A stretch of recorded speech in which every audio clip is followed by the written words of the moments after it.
Good evening. I'd like to call the City of Menasha Common Council meeting to order. Please rise and join me for the Pledge of Allegiance. Pledge allegiance to the flag of the United States of America and to the republic for which it stands, one nation, under God, indivisible, with liberty and justice for all. Mayor, I would like to take a moment of silence for a businessman in Menasha here that's passed away. His family has owned and operated Kuhnen's Auto Repair since 1932, and Dave was the second generation, and the third generation continues to carry that on today. And Dave was really a fixture in our community, and he was a businessman with a real different sense of humor. And as we said, Dave always kept Menasha moving, literally, since the 1930s. So just take a moment to reflect on Dave Kuhnen.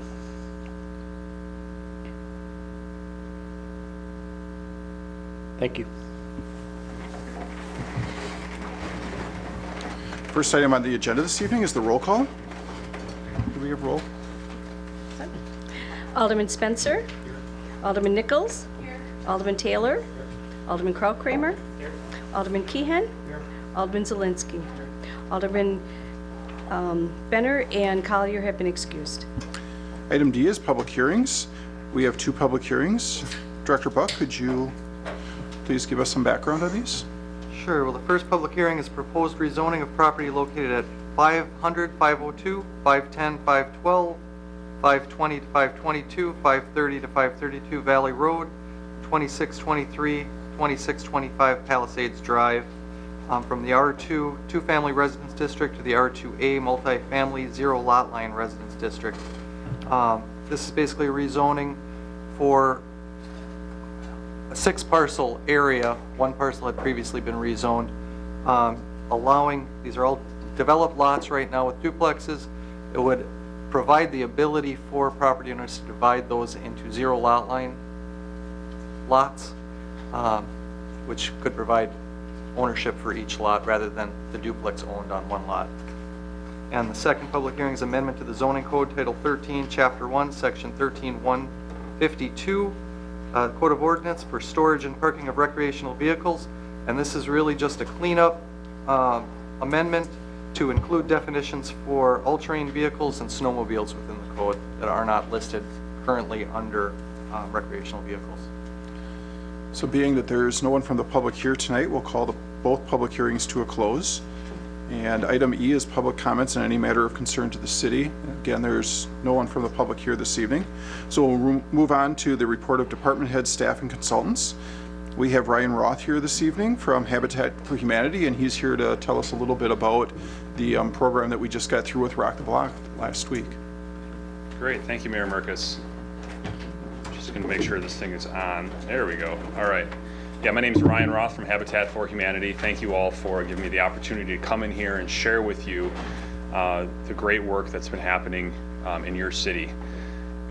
So Rock the Block happened last week. It was a 6-day event, but it's really just, it's the kickoff to neighborhood revitalization.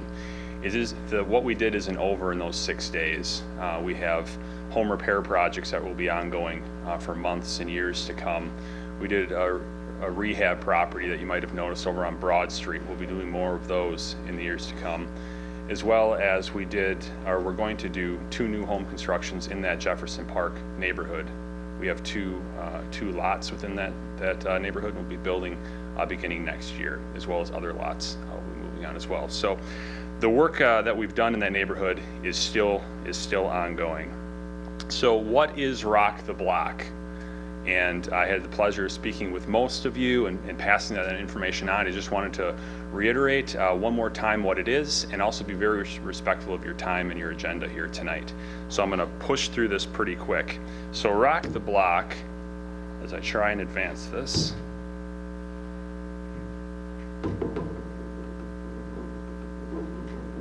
Yeah, well, maybe you can help me with that. Well, Rock the Block is a neighborhood event. We come into a targeted neighborhood with 550 volunteers, and we work on as many projects as responses we get, as much as our capacity can allow.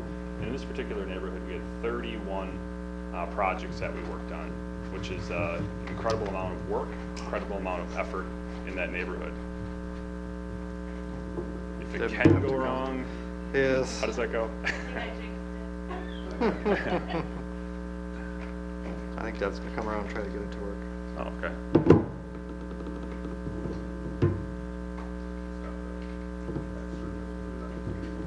I don't think it's a matter. The keyboard's not working either.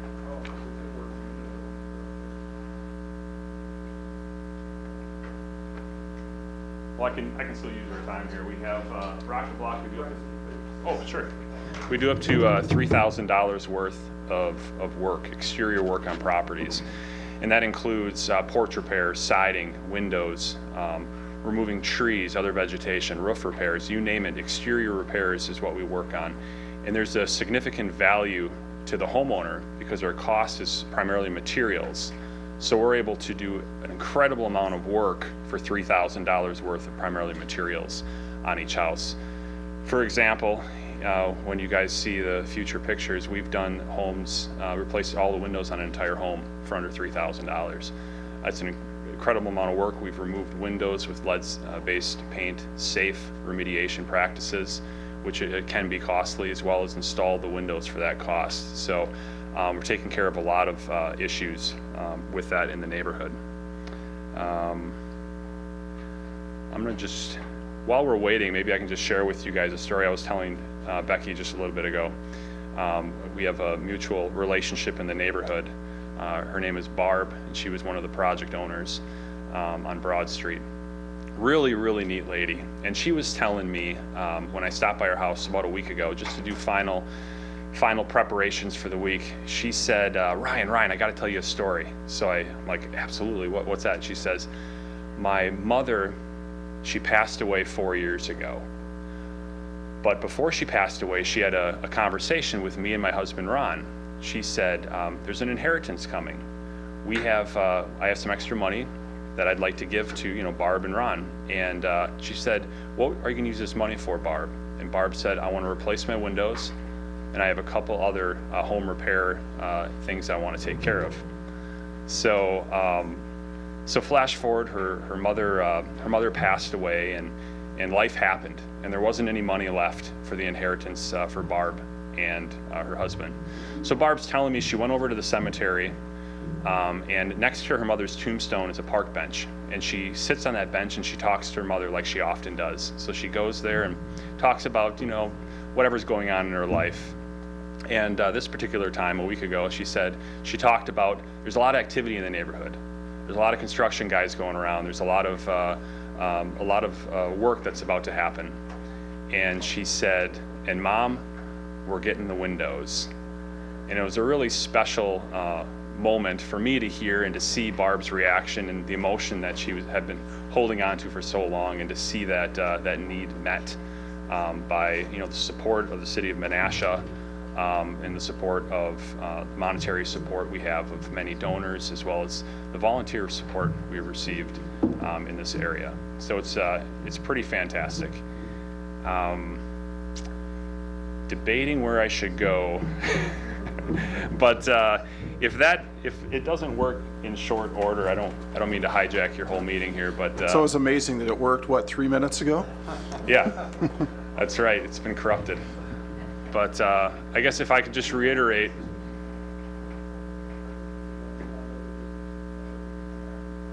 okay, I'll stand by.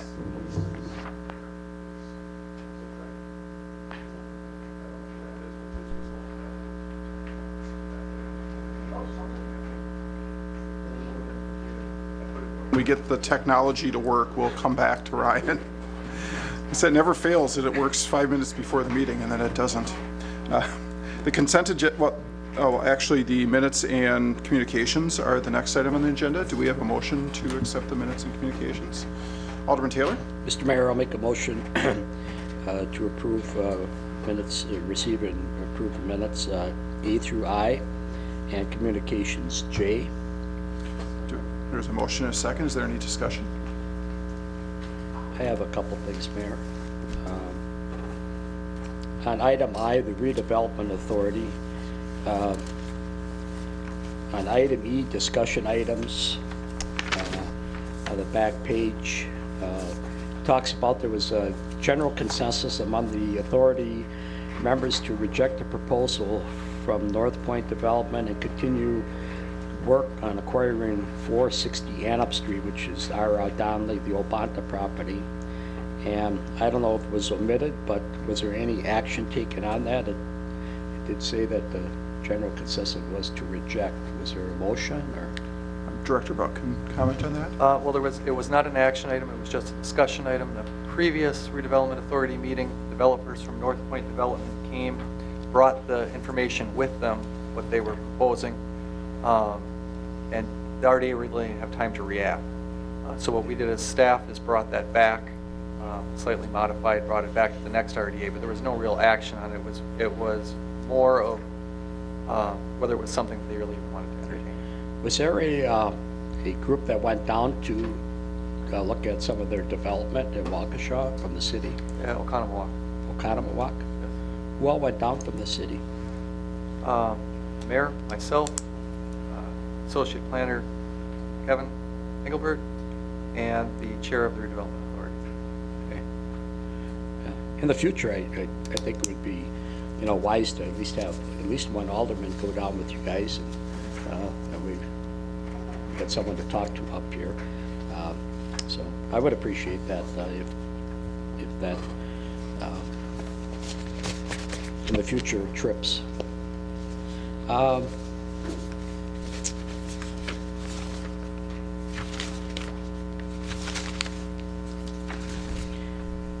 And on the Landmarks Commission, there was a discussion about the stone allocation, the historic stone that was saved from the former First National Bank and Hotel. And I think before this is sold or distributed to private property owners, we have a big Jefferson Park vision plan is coming forward, and there's some pretty unique architectural elements left over from that project, and it sounds like this company is pretty creative, so there may be an opportunity here for the city to use these elements instead of them getting distributed around the backs of buildings downtown or something. So I would hope that we would consider that before those items are sold or distributed to private properties.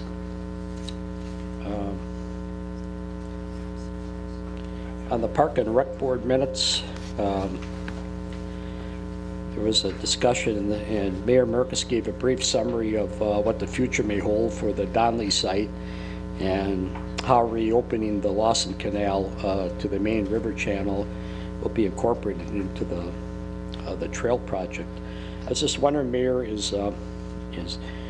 are we putting a trail along the north or south side of that canal, and how is that open to the river traffic with the two bridges there? There's been no decisions made, but that's one of the ideas that we've talked about over the years, that canal could be reopened back to the channel. But we have, Director Tungate could talk about that a little bit too, what you've been thinking about in that area. That would have to come back to the council and the park board. We don't even own the property at this point, so. Well, I understand that, but I was just wondering what the trail description, was it on the south side or the north side of that power canal, or? The trail that I was speaking about, I'm looking for it in here, that I was speaking about though was along the area where people fish up against the dam, that we continue the Gilbert Trail all the way up to the bridge. I wasn't really talking about the power canal at that point. Okay, because it does state the Lawson Canal, and that's why I had the question. It would have been the Fox River if you're talking about where the fishermen fish. Reopening. It said how reopening the Lawson Canal to the main river channel would be incorporated in the recent Exactly. trail project. But that doesn't mean that we had talked about a trail. The canal has a spot that is underground at this point, and reopening that into the area where the Gilbert Trail is. Oh, we would be opening that up completely. That's the concept, that would open up and that structure would go away at some point. Oh, that's what you were discussing. That's, yes. Okay, thank you for clarifying that. And then Park and Rec minutes, August 9th. Discussion item F, Loop the Lake project. Officials from Menasha and Neenah have been meeting regularly with project engineers to further refine some of the project details and preparation. Is there minutes generated from these meetings? These aren't meetings, these are staff discussions. Oh, the staff. This is just, I don't know who's at those. Brian and Community Development and who else?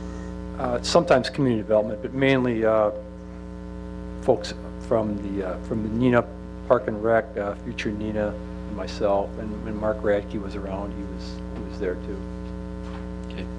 You know, if there's, I think the public and the council should be kept up to date on where we're at with, it says our meeting regularly, and, you know, if there could be some, an overview of the meetings, and let us know. I see this week in the, our check register, there was quite an amount taken out for this project, so just, you know, updates are good. Thank you. Is there any further discussion? Seeing none, all those in favor? Aye. Opposed? Motion carries. I hope that doesn't mean that, okay. Are we still working? Okay. It's good? Yep, we'll go back to this then. Does it still work? Yes, I think we're going to be, There we go. we are ready to rock. Okay. All right, it's a great honor. It's not often that a member of the public gets to present twice to the city council in one night, so I appreciate your time here. So here's some pictures of Jefferson Park East and the work that was done in the last week. This is a project map and just shows where they were spaced out throughout the neighborhood. It doesn't show some of the projects that were done in the park, but yeah, a total of 31, a lot of logistics. We had pods that were spread out if you had the opportunity to drive through the neighborhood to see it, and porta potties, etc., to be able to have so many volunteers work and stay supplied in the neighborhood. This is an example of a house. This one's on Paris Street, and it's an example of a home where we can replace the windows for $3,000 or less. We were able to replace that. She has 19 windows in this house, and she said she bought the house because she liked the light that came into it, but she also got a lot of drafts with single pane windows in the winter with 19 there. So we were able to replace those, as well as we repainted the home. She prepped it and she prepared it for us, and then we painted the house there as part of Rock the Block. We also do some things that you can't see, but they're very important. We re-supported her front porch. It was sinking and rotting in certain areas. We're able to go underneath and replace that, but it's not very evident in the photograph. Here's another home, lead-based paint, peeling, health concern. We're able to come in here, get these windows out, replace them, and put new windows in, so now the space is usable. And they have a young, I believe, 6-year-old daughter as well, so now there's not that health concern as well with lead-based paint. We removed vegetation on this property, a large tree in back, just a lot of neat repairs. In addition, we do vegetation removal, and you can see this home right here has a little bit of vegetation in front of it, and we were able to remove that vegetation as part of Rock the Block, and the city graciously came around and picked that up and helped us out get all that vegetation out of that neighborhood all at once. Here's a picture of a homeowner, Edgar. He presented on our Saturday event day, and he's a really neat guy. You see in the picture here, we replaced some doors as part of Rock the Block. We fixed his front steps, poured some concrete. But the work on his house goes beyond Rock the Block. His permastone is cracking. That's going to be stripped down and replaced with siding, as well as his windows are rotting out. You can't really see in these pictures, but as we develop them, we have a lot of photographs that are just in development now, and we didn't have time to prepare for this presentation with those. Here's just some of the workers having a great time. We had the opportunity to have the high school participate. The cheerleaders brought us into lunch with some chants and some great cheers, which was well appreciated. We did some community projects. Pictured here is Heckrot Nature Preserve, and there's the boardwalk. You can see it was they were stripping it down because it was receiving a lot of moisture from from a high water mark during the wet season. So they raised the entire boardwalk, and we helped them with about 300 feet of that. You can see that just working on that, cruising through. This is an individual just replacing windows on a house.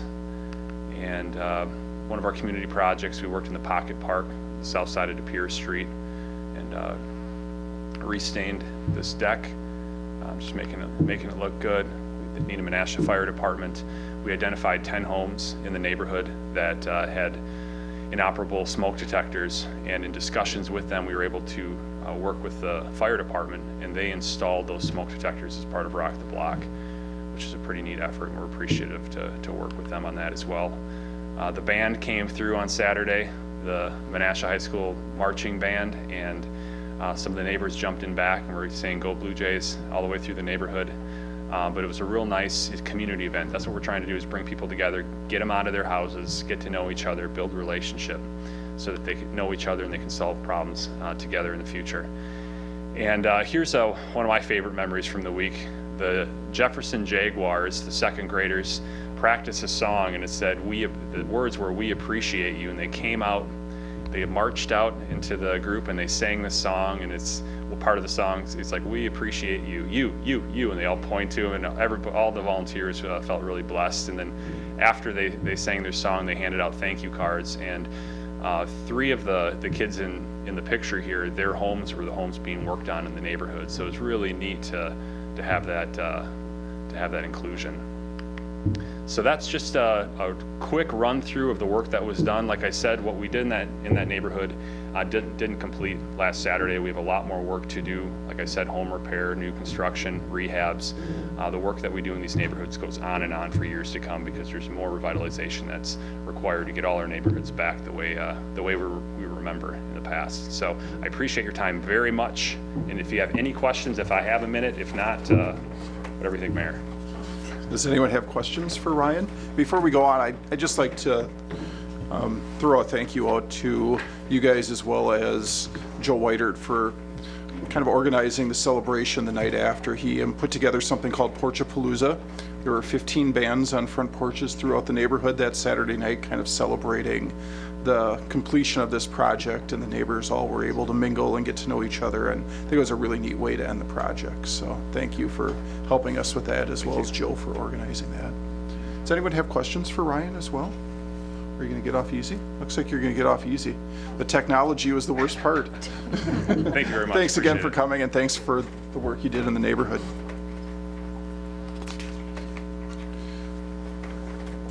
Okay, item G is the consent agenda. I probably should, well, I can keep reading while you're putting that away. There are 6 items on the consent agenda: the Common Council minutes from September 6th, the Board of Public Works recommendations from September 6th, the street use application from Menasha High School Homecoming Parade on October 7th, a payment to Northeast Asphalt for new street construction and reconstruction in the amount of $333,805.29, the recommendation to award the reservoir membrane roof system at Menasha Utilities to Northeast Roofing Incorporated for $97,750, and the Park and Recreation Board recommendation from September 14th for the selection of Ayers and Associates to provide design services for the Jefferson Park and Neighborhood Vision Plan, and authorize staff to execute a contract for services at the cost of $19,978, and the Plan Commission recommendations from September 13th for the certified survey map for River Leah Court. Does anyone wish to have any of the items separated this evening? Alderman Taylor? No, I don't, Mayor, and I don't see anybody else, so I'll make a motion to approve the consent agenda, items 1 through 6. There's a motion. Did you want to separate something? No, 4. Okay, we're going to start over then. As you, I can just discuss, add some more discussion. there's no discussion though on consent agenda. So can we start over with the motion excluding, is there any other items that you want excluded? Okay. Alderman Taylor, could we have a new motion? Oh, no, 4. 4, okay. I'll make a motion to approve. for, number 5, Ayers Construction. 4 and 5 you want? Just 5. Just 5. Okay. I'll make a motion to approve 1 through 4 and item number 6. There's a motion and a second for the consent agenda. Could we have a roll call vote, please? Motion carried on roll call 6-0. Item 5 is a selection of Ayers and Associates to provide design services for the Jefferson Park Neighborhood Vision Plan. Do we have a motion? I make the motion to approve the selection of Ayers Associate provided design service Jefferson Park and Vision Plan. Okay. There's a motion and a second. Did you have a discussion, Alex? Yeah, constituent brought up during the meeting, when this is brought forward, about what are the plans for the, we don't know the plans for the settling area owned by the utilities, so how is that gonna hinder their going forward with deciding what to do with the area, and is there gonna be different options for what's gonna happen with the settling area based on findings in the future, or? The utilities has gotten approval to abandon that area, and part of the planning here within this vision plan is to see what the community would like that area to look like, so that they can clean that area to a point that we could use it within the park system. So the way the utilities leaves that will be dependent upon how the neighborhood wants to see it and the community and us. So it's depending on this plan? Okay. Yes. Is that correct? Yes. I just want to make sure that Director Tungate agreed with me. And my other question was, who's, for the steering committee that's mentioned in here, I don't know how we're gonna go about with that, but how is that going to be selected? Did you want to comment on that, Director Tungate? Well, we've talked about that internally, and we think that it makes some sense to have the review committee, which was made up of myself, Kevin Engelbert, Dick Sturm, and the mayor. We've been had our hands on the process most closely, so far. So the thought was the 4 of us, and possibly, if we want to include, a 5th person, perhaps the Park and Rec Board alderman or something like that, we could entertain something like that as well. So as we've talked about this as well, these would be items that would be administrative in nature. What's the date of the public meetings? What else were they were administrative type things, so they were not sort of the design type. timing. Are we going to hold a meeting at the library, or are we going to hold it at the senior center? I mean, it's those sort of administrative things that we'd be dealing with. I would like to see an alderman on there because of just it's consisting of. It doesn't have to be, it's my district, but it doesn't have to be me. It can be anybody from any alderman on here, but I think it'd be good to have the person from or what Tungate meant about having the person who's on the park board. If you'd like to make an amendment to include either the district alderman or the park board rep, we could do that. I'd like to make an amendment to have the district alderman on it. As a member of the steering committee, yeah. There's a motion and a second. Discussion on just the amendment at this point? To have the alderman of the 6th district be included in the steering committee. Seeing no, Alderman Taylor? Oh, it's just a large ticket item for the community, and I think the alderman that represents that district should be kept informed, and especially with his constituents possibly making calls. He's up to date on everything, and certainly I think that's a good plan. Further discussion? Seeing none, all those in favor of the amendment? Aye. Opposed? Motion carries. So now we're looking at the motion as amended to include the 6th district alderman as a steering committee member. Any further discussion? Seeing none, could we have a roll call vote, please? Motion carried on roll call 6-0. Item I is action items. The first item is the accounts payable and payroll for the term of September 8th through 15th. Do we have a motion? Alderman Nichols? Thank you, Mayor. I'll move to approve the accounts payable and payroll for the term of September 8th, 2016 to September 15th, 2016 in the amount of $933,057.48. There's a motion and a second. Is there any discussion? Seeing none, could we have a roll call vote, please? Motion carried on roll call 6-0. Item 2 is the beverage operators license applications for the 2015-17 licensing period. Do we have a motion? Oh, Alderman Nichols, I'm sorry, I watched your light go on and then I didn't recognize you. Thank you, Mayor. I'll move to approve the beverage operators license applications for the 2015 through 2017 licensing period as listed under approved in the Police Department's memo dated September 15th, 2016.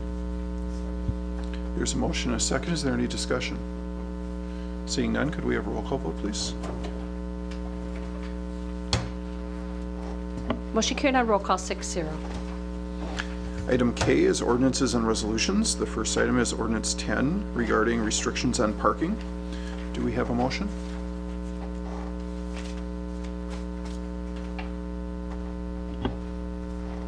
Alderman Keegan? I'll move to approve ordinance 10-16 and ordinance regarding restrictions on parking as recommended by the Board of Public Works and introduced by Mayor Marcus. There's a motion, a second. Do we have any discussion? Alderman Taylor? On the Broad Street parking lot, on the ramp, 3 months ago, we've had the members of the public were asking that there be proper signage posted, and I think if we're gonna, as it states in public parking lots, and there's not a page number on here, but under public parking lots, Broad Street ramp after 5 p.m. Monday through Friday and weekends and legal holidays, there's public parking in that ramp. And we've asked for that to be put on that signage there on the entrance of that, and it still hasn't been done, so. So Chief Stecca has been working with Mr. Hogarty, and I don't know if you have a further update on that, Tim? As far as those signage, we talked about that as far as putting any sort of thing in the ordinance for it, but because that parking structure itself is privately owned, we don't make rules for privately owned things. However, the signage themselves, I did see proofs of the new signs which specifically state that the public is allowed to park there at the given times that you just said. Mr. Hogarty said that they were going to be installed last week. So I saw them last week. I know they're at the printer. They should be good to go. So I'm hoping by the end of this week, those should be up and running, and that should solve the issue that you're speaking of. Thank you. Betcha. And also on, under section 10-1-25, angle parking, on item B, both sides of Appleton Street from Broad and 98 feet north, and that would be between Broad Street and First Street, the old grog and the 5 o'clock somewhere, businesses are on both sides of that street. And there isn't any type of parking designation there as far as with the angle parking. There's no striping on the street. And you get somebody that comes in from the north and they'll park the opposite of what the angle parking should be. So I think if we could direct Public Works to at least put some lines out there for that angle parking, so the patrons know what direction they should be parking on that.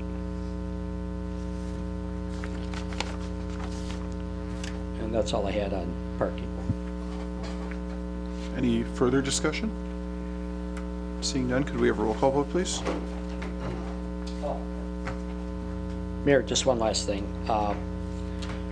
There was some council oversight taken out of this ordinance, and I just appreciate that with the mayor and the police chief that have taken over those powers, that if some agreement is made for some parking in terms of that oversight that was taken out, I certainly hope that that alderman, that district would be advised early on a situation that would have to okay a certain parking situation or to adjust some parking situation, that the alderman in that district would be made aware of that. Before there was full council body and now there is none, so just a heads up to the alderman of that district. Thank you. Okay, so we had a roll call vote. I believe everyone has voted. Motion carried on roll call 6-0. Item 2 is ordinance 12 relating to salvageable non-structural materials from vacated buildings. Is there a motion? Alderman Keegan? I'll move to approve ordinance 12-16, an ordinance creating Title 8, Chapter 5 of the Code of Ordinances, removing salvageable non-structural materials from vacated buildings as recommended by the Administration Committee and introduced by me. There's a motion and a second. Is there any discussion? Alderman Zielinski? Thank you. Just in regards of this ordinance, who's going to be the one to enforce them getting the permit and bringing that about, or making sure that they aren't committing this act of stripping the building? That would fall under community development. Community development? Okay. And how much is that? I don't know if I was looking through it, but I didn't see it. The price of that permit it's going to be? Price has not yet been determined. I believe that has to be set by council. So after this, that would be determined. All right. Thank you.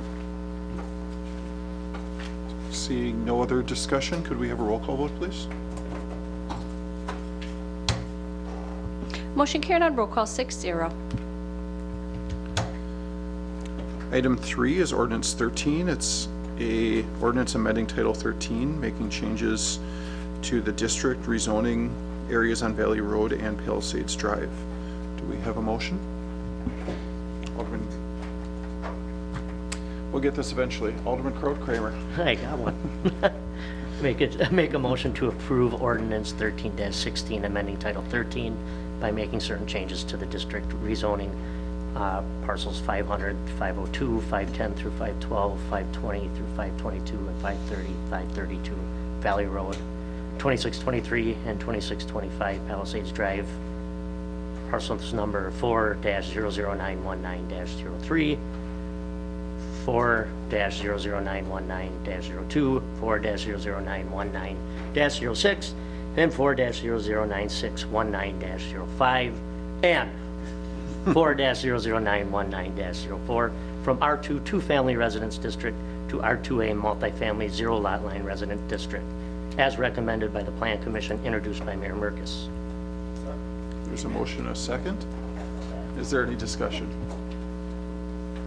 Seeing no discussion, could we have a roll call vote, please? Motion carried on roll call 6-0.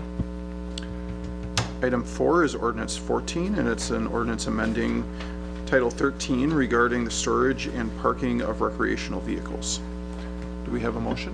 Alderman Keehan? Thank you. I'll move to approve ordinance 14-16, an ordinance amending Title 13, Chapter 1, Section 13-1-52 of the Code of Ordinances, storage and parking of recreational vehicles, to include definitions for all-terrain vehicles, ATVs, and snowmobiles, as recommended by the Plan Commission and introduced by Alderman Benner.